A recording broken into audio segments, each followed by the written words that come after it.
Ready? Okay okay ಇನ್ನೂ ಬೇರ್ತಿದ್ಯಲ್ಲಪ್ಪ. ಆಯ್ತು ಹೇಳು, ಆ್ಯಕ್ಷನ್ ಅನ್ನು. Ready, action.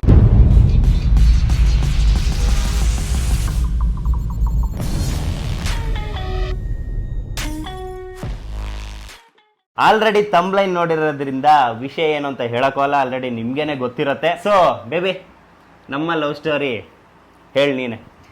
ನಮ್ಮ ಲವ್ ಸ್ಟೋರಿ ಸ್ಟಾರ್ಟ್ ಆಗಿದ್ದು ನಿನ್ನಿಂದ ಅಲ್ವಾ? ಸೊ ಫಸ್ಟ್ ನೀನೇ ಹೇಳಿದ್ರೆ ಚಂದ. ನಮಗೆಲ್ಲ ಗೊತ್ತಾಗೋಯ್ತು. ಓಕೆ ಬೇಬಿ, ನಾನು ನಿನ್ನ ಹತ್ರನೇ ಕೇಳ್ತೀನಿ. ಫಸ್ಟ್ ನೀನು ನನ್ನನ್ನು ಎಲ್ಲಿ ನೋಡಿದೆ? ನಾನು ಡ್ಯಾನ್ಸ್ ಕ್ಲಾಸಲ್ಲಿ ನನ್ನನ್ನು ಜಾಯಿನ್ ಮಾಡ್ಸೋಕ್ಕೆ ಅಂತ ನಮ್ಮ ಮಾವ ಕರ್ಕೊಂಡು ಹೋಗಿದ್ರು ಒಂದು ಡ್ಯಾನ್ಸ್ ಕ್ಲಾಸಿಗೆ. ಅಲ್ಲಿ ನಮ್ಮ ಅಳ್ಳನ್ ತರ ಹಿಂದ್ಗಡೆ ಕೂತ್ಕೊಂಡು ಹಿಂಗ್ ನೋಡ್ತಾ ಇದ್ದ. ಹಿಂದೆ ಯಾರೋ ಅದು ಡ್ಯಾನ್ಸ್ ಕ್ಲಾಸಲ್ಲೇ ನಾನು ಅಷ್ಟೇ ಇವಳನ್ನ ಫಸ್ಟ್ ಟೈಮ್ ನೋಡಿದ್ದು. ಇವ್ರ ಜೊತೆಗೆ ಒಬ್ಬ ಅವ್ರ ಮಾವ ಕರ್ಕೊಬಂದು ಜಾಯಿನ್ ಮಾಡಿಸಿದ್ರು. ಅವತ್ತು ನಾನು ನೋಡ್ತಾ ಇದ್ದೆ. ಅಲ್ಲಿ ನಾನು ಸ್ಟೂಡೆಂಟ್ ಕಮ್ಮು ಟೀಚರ್ ಆಗಿದ್ದೆ ನಾನು. ಓಕೆ, ಡ್ಯಾನ್ಸು ಹೇಳ್ಕೊಡ್ತಿದ್ದೆ. ಸೊ ಇವಳಲ್ಲಿ ಸ್ಟೂಡೆಂಟಾಗಿ ಬಂದು ಜಾಯಿನ್ ಆದ್ಲು. ಫಸ್ಟ್ ನಾನು ಕ್ಲಾಸ್ ನಿಂಗೆ ಏನು ತಗೊಳಕ್ಕೇನು ಹೋಗಿಲ್ಲ. ಕಿರಣ್ ಅಂತ ಇದ್ದ ನನ್ನ ಫ್ರೆಂಡ್, ಅವ್ನ ಕ್ಲಾಸ್ ತಗೊಳ್ತಿದ್ದ ಅಲ್ವಾ. 3 days ಇವ್ನು ತಗೊಂಡಿಲ್ಲ, ಬೇರೆ ಯಾರೋ ಸರ್ ಇದ್ರು, ಅವ್ರು ತಗೊಂಡ್ರು. ಅದಾದ್ಮೇಲೆ ಒಂದ್ ವಾರ ಆದ್ಮೇಲೆ ನೆಕ್ಸ್ಟ್ ಇವ್ನ ಕ್ಲಾಸಸ್ ತಗೊಳಕ್ ಬಂದಿದ್ದ. ಓಕೆ, ನಾನು ಕ್ಲಾಸಸ್ ತಗೊಳಕ್ಕೆ ಸ್ಟಾರ್ಟ್ ಮಾಡಿದೆ. ಆಕ್ಚುಲಿ ಇಲ್ಲಿಂದ ಸ್ಟಾರ್ಟ್ ಆಗಿದೆ ಏನಂದ್ರೆ ಫಸ್ಟ್ ಹಾಯ್ ಬಾಯ್ ಅಷ್ಟೇ ಇದ್ದಿದ್ದು. ಅದು ಹಾಯ್ ಬಾಯ್ ಎರಡು ಇವನ್ ಕಡೆಯಿಂದ ಇದ್ದಿದ್ದು, ನಾನೇನ್ ಹೇಳ್ತಿರ್ಲಿಲ್ಲ. ಸ್ವಲ್ಪ ಜಾಸ್ತಿ ಕೊಬ್ಬು ಭಯಾನಕ ಇತ್ತು ಇವಳಿಗೆ. ಇಳಿದೋಯ್ತು ಬಿಡು. ಎಲ್ಲ ಇಳಿಸ್ದೆ ನಾನು ಅಲ್ಲಿ. ಎಲ್ರು 10 ಸೆಕೆಂಡ್ ಮೌನಾಚರಣೆ ಮಾಡೋಣ. ಜಸ್ಟ್ ಒಂದು ಫ್ರೆಂಡ್ಸ್ ತರ ಆದ್ವಿ ನಾವು. ಫ್ರೆಂಡ್ಸ್ ಆದ್ವಿ, ನಮ್ದೊಂದು ಗ್ಯಾಂಗ್ ಇತ್ತು, ಫ್ರೆಂಡ್ಸ್ ಗ್ಯಾಂಗ್ ತರ ಇತ್ತು. ಅಲ್ಲಿ ಹಾಯ್ ಬಾಯ್ ತರನೇ ಅದು ಫ್ರೆಂಡ್ಸ್ ಗ್ಯಾಂಗೇ ಇತ್ತು. ಇವ್ರು ನನಗೆ ಓರ್ಸೋದು, ನಾನು ಇವಳಿಗೆ ಓರ್ಸೋದು, ನಮ್ಮ ಫ್ರೆಂಡ್ಸ್ ಗ್ಯಾಂಗ್ ಆ ಥರ ಇತ್ತು. ಅದಾದ್ಮೇಲೆ ನೆಕ್ಸ್ಟ್ ಹಾಗೆ ಕ್ಲೋಸ್ ಆದ್ವಿ, ಮಾತಾಡ್ತಾ ಇದ್ವಿ. ಆಮೇಲೆ ನಂಬರ್ ಎಕ್ಸ್ಚೇಂಜ್ ಆಯ್ತು, ಮೆಸೇಜ್ ಮಾಡ್ತಿದ್ವಿ. ಫ್ರೆಂಡ್ ಆಗಿದ್ದಾಗ ಮೆಸೇಜ್ ಮಾಡ್ತಿದ್ವಿ. ಹಾಗೆ ಮೆಸೇಜ್ ಸ್ವಲ್ಪ ಜಾಸ್ತಿ ಆಯ್ತಾ ಸ್ವಲ್ಪ ಕ್ಲೋಸ್ನೆಸ್ ಜಾಸ್ತಿ ಆಯ್ತು. ಆಮೇಲೆ ಒಂದಿನ ಸರ್ ಬಂದು ಪ್ರಪೋಸ್ ಮಾಡೋ ಟೈಮಿಗೆ ಬಂದೇ ಬಿಟ್ರು. ಏನ್ ಅರ್ಥವೇ ಆಗ್ತಿಲ್ವೇ ಈ ಕೇಸು? ಅದೇ ಆಕ್ಚುಲಿ ಅದನ್ನೇ ಎಲ್ರೂ ಕೇಳೋದು. ಸೊ ಪ್ರಪೋಸ್ ಯಾವ ತರ ಮಾಡಿದ್ರೆ ಏನು ಅಂತ. ನನಗೆ ಫಸ್ಟ್ ಆಫ್ ಆಲ್ ಫ್ರೆಂಡ್ ತರ ಇದ್ಲು ಇವಳು. ಬಟ್ ನನಗೆ ಸ್ವಲ್ಪ ಇಷ್ಟ ಆಗಿದೆ ಏನಕ್ಕೆ ಅಂದ್ರೆ, ಆ ಟೈಮಲ್ಲಿ ಇವ್ರ ರಿಲೇಷನ್ ಒಬ್ರಿಗೆ ಆಕ್ಸಿಡೆಂಟ್ ಏನೋ ಆಗಿ ಹಾಸ್ಪಿಟಲ್ ಅಲ್ಲಿ ಇದ್ರು. ಅದೇ, ಸೊ ಹಾಸ್ಪಿಟಲ್ ಅಲ್ಲಿ ಇದ್ದು ರಿಲೇಷನ್ನೇ ಅಲ್ವಾ, ಆಸ್ಪತ್ರೆಯಲ್ಲೇ ಇದ್ರು. ಅವಾಗ ಇವಳು ಅಳ್ತಾ ಇದ್ಲು. ನಾ ಕೇಳಿದಾಗ ಏನು ಸ್ವಂತದವ್ರು ಏನಾರು ಆಯ್ತು, ರಿಲೇಷನ್ಗೆ ಈ ತರ ಆದಾಗ್ಲೇ ಇವಳು ಅಳತರ ಅಂದ್ರೆ ಸ್ವಲ್ಪ ಸಂಬಂಧಕ್ಕೆ ತುಂಬಾ ಬೆಲೆ ಕೊಡ್ತಾಳ ಅನ್ನೋ ಒಂದು ಫೀಲ್ ಆಯ್ತು. ಅಲ್ಲಿಂದ ಸ್ವಲ್ಪ ಏನೋ ಪುಕ್ಕ ಅಂತ ಲವ್ ಆಯ್ತು. ಇಲ್ಲೊಂದು ಸಮಸ್ಯೆ ಖಂಡಿತ ಇದೆ. ಅಷ್ಟೊತ್ತಿಗೆ ನಾನು ಎಜುಕೇಶನ್ ಎಲ್ಲ ಬಿಟ್ಟಿದ್ದೆ. ಅಂದ್ರೆ ಅಲ್ಲಿ ಆಲ್ರೆಡಿ ನಾನು ತಪ್ಪು ಮಾಡಾಗಿತ್ತು, ಎಜುಕೇಶನ್ ಎಲ್ಲ ಬಿಟ್ಟು ತಪ್ಪು ಮಾಡಾಗಿತ್ತು. ನೆಕ್ಸ್ಟ್ ಇವಳನ್ನ ಲವ್ ಮಾಡಿ 2ನೇ ಸಲ ತಪ್ಪು ಮಾಡಿದೆ ನಾನು. ಇನ್ನೇನ್ ಮಾಡಕ್ಕಾಗುತ್ತೆ, ಕ್ಯಾಮ್ರಾ ಮುಂದೆ ಏನು ಮಾಡಕ್ಕಾಗಲ್ವಲ್ಲ. ಆಯ್ತು. ಹೃದಯನ ಯಾವ ರೇಂಜಲ್ಲಿ ನೆಕ್ತಾವ್ ನೋಡು. ಹೆಂಗೆ ಹೇಳೋದು ಅಂತ ನಂಗೆ ಅವಾಗ ಸ್ವಲ್ಪ ಭಯ ಆಗ್ತಾ ಇತ್ತು. ನಮ್ಮ ಹುಡುಗರೆಲ್ಲ ಸೇರ್ಕೊಂಡು ಏನ್ ಮಾಡಿದ್ರು, ಇವಳನ್ನ ಒಂದ್ ಕಡೆಯಲ್ಲಿ ಕೂರಿಸಿದ್ರು ಡ್ಯಾನ್ಸ್ ಕ್ಲಾಸ್ ಅಲ್ಲೇನೆ. ಗಂಧರ್ವಸ್ ಅನ್ನೋ ಒಂದು ಡ್ಯಾನ್ಸ್ ಸ್ಟುಡಿಯೋ ಅಲ್ಲಿ ಈ ಕಡೆ ಒಂದು ಪೇರೆಂಟ್ಸ್ಗಳು ಕೂತ್ಕೊಂತಾರೆ, ಆ ಜಾಗದಲ್ಲಿ ಕೂರಿಸಿದ್ರು. ನನ್ನನ್ನೆಲ್ಲ ತಳ್ಳಿದ್ರು, ಹೋಗೋ ಹೇಳು ಅಂತ. ಏನು ಅಂತ ಅಂದ್ಲು. ನಾನು ಹಿಂಗ್ ನೋಡ್ತಾ ಇದ್ದೆ, ನಂಗೆ ಭಯ ಆಗಿ ಎಕ್ದಮ್ ಒಂದೇ ಸಲ ಇದು ಏನ್ ಗೊತ್ತಾ, ನಾನು ಲವ್ ಮಾಡ್ತಾ ಇದ್ದೀನಿ ನಿಂಗೆ ಇಂಟ್ರೆಸ್ಟ್ ಇದೆಯಾ ಅಂತ ಎಲ್ಲ ಕೇಳಿದೆ ನಾನು. ಇವಳು ಅವಾಗ ಆನ್ಸರೇ ಕೊಟ್ಟಿಲ್ಲ, ಸೈಲೆಂಟ್ ಆಗಿ ತಲೆ ಬಗ್ಗಿಸ್ಕೊಂಡೇ ಇದ್ಲು. ಒಂದೇ ಒಂದು ಪದನೂ ಮಾತಾಡಿಲ್ಲ ನೀನು. ಅದಾದ್ಮೇಲೆ ಏನಿದೆ, ಇವಳಿಗೆ ಚಾಕ್ಲೇಟ್ ಫ್ಲೇವರ್ ಅಂದ್ರೆ ತುಂಬಾ ಇಷ್ಟ. ಚಾಕ್ಲೇಟ್ ಇದ್ದ ಐಸ್ ಕ್ರೀಮ್ ನಾನು ತಗೊಬಂದು ಕೊಟ್ಟೆ ನಾನು. ಅದನ್ನ ತಿನ್ಲು. ಏನ್ ಇಸ್ಕೊಂಡಿಲ್ಲ ಅನ್ನೋದಿಲ್ಲ, ಹೇಳ್ತೀನಿ ವಿಷಯ ಏನು ಅಂತ ಹೇಳ್ತೀನಿ. ಐಸ್ ಕ್ರೀಮ್ ಇಸ್ಕೊಂಡ್ಲು ತಾನೆ, ಅಂದ್ರೆ ಏನೋ ಒಪ್ಪಿಗೆ ಅಂತ ತಾನೆ. ಅದಾದ್ಮೇಲೆ ನಾನು ಅಲ್ಲಿ ಡ್ಯಾನ್ಸ್ ಕ್ಲಾಸಿಂದ ಇವಳನ್ನ ಮನೆಗೆ ಬಿಡಕ್ಕೆ ಹೋಗೋ ಟೈಮಲ್ಲಿ ನಂಗೆ ಇದರಲ್ಲೆಲ್ಲ ಭಯ, ನಂಗೆ ಇಷ್ಟ ಇಲ್ಲ, ಪ್ಲೀಸ್ ಇದೆಲ್ಲ ಬೇಡ ಅಂತ ಅಂದಿಲ್ಲ. ಹೆಂಗಾಯ್ತು ಒಂದು ಐಸ್ ಕ್ರೀಮ್ ತಿಂದು, ಐಸ್ ಕ್ರೀಮ್ ತಗೊಂಡ್ ಕೊಟ್ಟಿದ್ದೀನಿ, ಐಸ್ ಕ್ರೀಮ್ ತಗೊಂಡ್ ತಿಂದ್ಮೇಲೆ ನಂಗೆ ಇಷ್ಟ ಇಲ್ಲ ಅಂತ ಹೇಳ್ತಾಳೆ ಇವಳು. ಅದೇ ಐಸ್ ಕ್ರೀಮ್ ಇಷ್ಟ, ಅದನ್ನ ತಿಂದ್ಲು. ಆಮೇಲೆ ನಾನು ಇದನ್ನು ಬೇಡ ಅಂತ ಅಂದ್ಲು. ಆಕ್ಚುಲಿ ನಂಗೆ ಬೇಜಾರಾಗಿ ನಾನು ಕಣ್ಣೆಲ್ಲ ಹಿಂಗೆಲ್ಲ ಅವಾಗ್ಲಾದ್ರೂ ಕರಗ್ತಾಳ ನೋಡೋಣ ಅಂತ ಹಿಂಗ್ ಓಡುತ್ತಾ ಅಂತ ಹೋದೆ ನಾನು. ಆಗ್ಲೂ ಕರಗ್ಲಿಲ್ಲ. ನಾನೇನಯ್ಯ ತಪ್ಪು ಮಾಡ್ದೆ, ನಾನು ಎಲ್ಲಿ ತಪ್ಪು ಮಾಡ್ದೆ? ಹೆಂಗಾಯ್ತು ಅಂದ್ರೆ ಸ್ವಲ್ಪ ಯಾವ ತರ ಒಂದು ಟೈಮ್ ಓಕೆ ಆಯ್ತು. ಅವಳು ಮನೆಗೆ ಹೋದ ತಕ್ಷಣ ನಂಗೆ ಮೆಸೇಜ್ ಹಾಕಿದ್ಲು. ಏನು ಅಂತಂದ್ರೆ, ನಮ್ಮ ಅಪ್ಪ ಅಮ್ಮನ ನೀನು ಒಪ್ಪಿಸ್ತೀಯಾ, ಹಂಗಿದ್ರೆ ನನಗೆ ಓಕೆ ಅಂತ ಮೆಸೇಜ್ ಹಾಕಿದ್ಲು. ಅದಾದ ತಕ್ಷಣ ನಾನು ಫುಲ್ ಮನೇಲೆಲ್ಲ ಫುಲ್ ಡ್ಯಾನ್ಸ್ ಮಾಡಿಬಿಟ್ಟೆ ನಾನು. Congratulation brother, congratulation.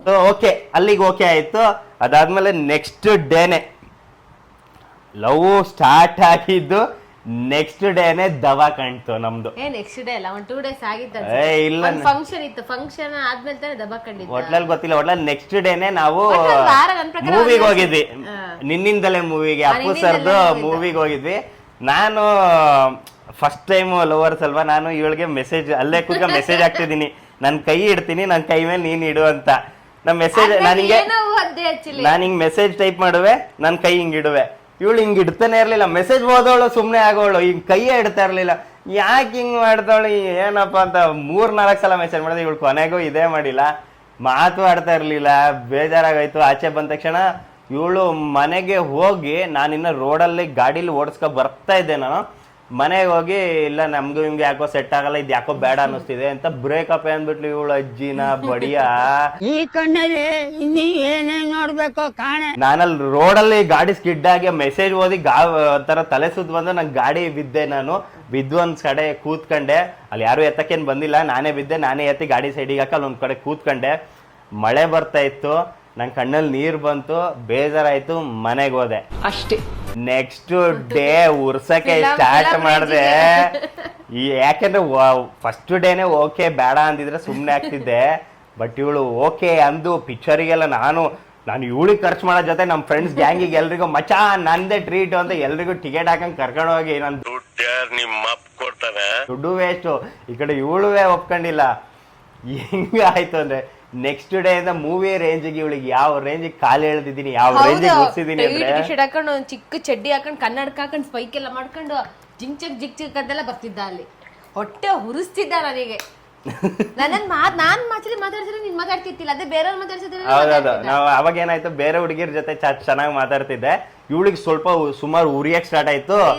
ಅವಾಗ ಬೇಜಾರಾಯ್ತು. ಫಸ್ಟ್ ಬೇಜಾರಾಗಿ ನಂಗೆ ಸ್ವಲ್ಪ ಕಣ್ಣಲ್ಲೆಲ್ಲ ನೀರ್ ಬಂತು. ನಿಮ್ಮ ಮುಂದಿನ ಭವಿಷ್ಯ ನನ್ನ ಕಣ್ಣು ಮುಂದೆನೇ ಇದೆ ಅಲ್ವಡ.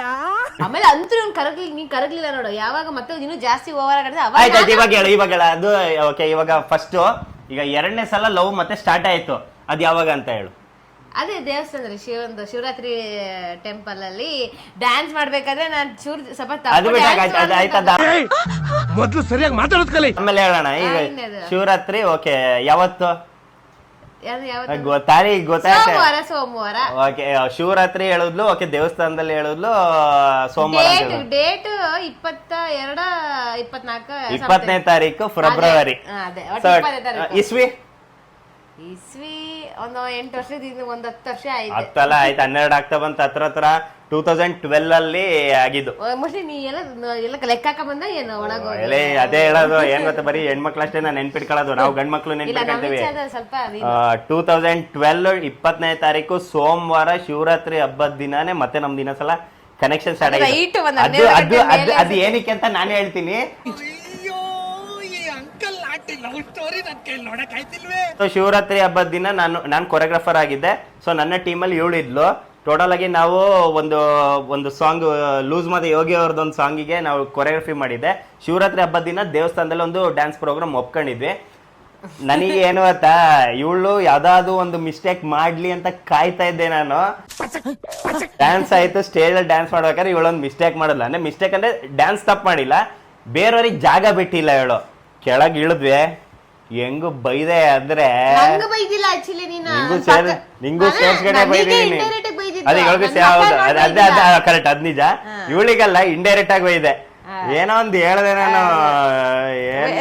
ಫಸ್ಟ್ ಫ್ರಂಟ್ ಲೈನ್ ಅಲ್ಲಿ ನಿಂತಿದ್ದೆ, ಮಾಡಕ್ ಬಂದಿಲ್ಲ ಅಂದ್ರೆ ನಿಂತ್ಕೋಬೇಕು, ಹಿಂದ್ಗಡೆ ನಿಂತ್ಕೋಬೇಕು, ಹಂಗೆ ಹಿಂಗೆ ಅಂತ ಸರಿಯಾಗಿ ಬೈದೆ. ನಿಜ ಹೇಳ, ಇವಳು ಕಣ್ಣಲ್ಲಿ ನೀರ್ ಬಂತು, ಅಲ್ಲಿ ಬೇಜಾರಾಯ್ತು. ನಂಗೂ ಫೀಲ್ ಆಯ್ತು ಏನೋ ಒಂಥರ, ಬಟ್ ಒಂಥರ ಖುಷಿನೂ ಆಯ್ತು.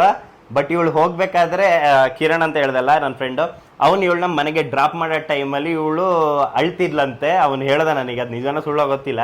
ನಿಜನಾ? ಅಥವಾ ನಂತರ ಹಿಂಗಂತಿದ್ದೆ ಏನೋ. ಸೊ ಅಳ್ತಿದ್ಲು. ಸೊ ಅಲ್ಲಿಂದ ನೆಕ್ಸ್ಟ್ ಮನೆಗೆ ಹೋದ್ಲು.